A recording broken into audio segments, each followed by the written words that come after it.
Now, as your fan base is growing here in 2017, and are people making the connection from your work in Something Corporate and Jack's Mannequin and now as Andrew McMahon, or have you encountered people that have been surprised? Go, oh, you're the guy. My favorite story about that is in Kansas City the other night. We played like a free St. Patrick's show in the middle of what they call the Power and Light District. So it was like 6,000 or 7,000 people. Amazing show. It was really rad. And I talked to a fan after the show, and she said, "You won't believe what happened in the audience today." I was like, "What?" She goes, "Well, you played Dark Blue during the set, and as soon as you finish the song, guy looks over and he goes, 'The other guy did it better.'" That was a terrible cover. And I was like, yeah, so there is still some disconnection, clearly. Dude, I thought I had done it pretty well. But yeah, so I think there is a thing that happens sometimes, especially when we do events like that, or we do a free show, or we do a radio show or something. You'll see actually people in the audience be like, "I know this song, okay," and they'll be, "Oh, I get it." You know what I mean? Like, and I think that's a thing. Like when Cecilia came out, all of a sudden I had a whole bunch of people showing up on my social media being like, "You sound just like the guy from," and I'm like, "I'm the guy from." Yeah. It's funny you say that because I've heard that before. Yeah. But I can't blame them, because if you trace my hairstyles through my various projects, there's no way you'd possibly know that it was the same person. It's as if I'm trying to not be known, you know? Yeah. So you've been playing piano since you were 9 years old, right? That's correct, yeah. And your mom was a piano teacher, and I did see you have some shows opening for Billy Joel this summer. That's right. Yeah. Yeah, right? Woo is right. That's amazing. Yeah. You're going to be up in Green Bay, I think, and in Cleveland, right?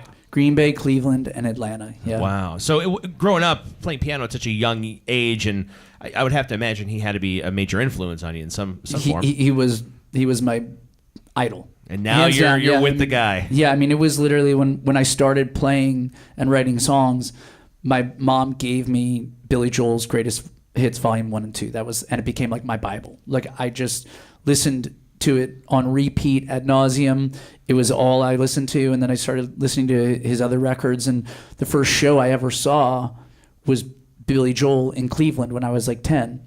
And the first show I was offered to play for him was opening for him in Cleveland. So, full circle, huh? Yeah, it was crazy. Yeah. Because I would think that playing the piano was once known as being like more of a classical instrument. Right. And he made it rock and roll. Yeah. He really did. You can be a rock star and play the piano.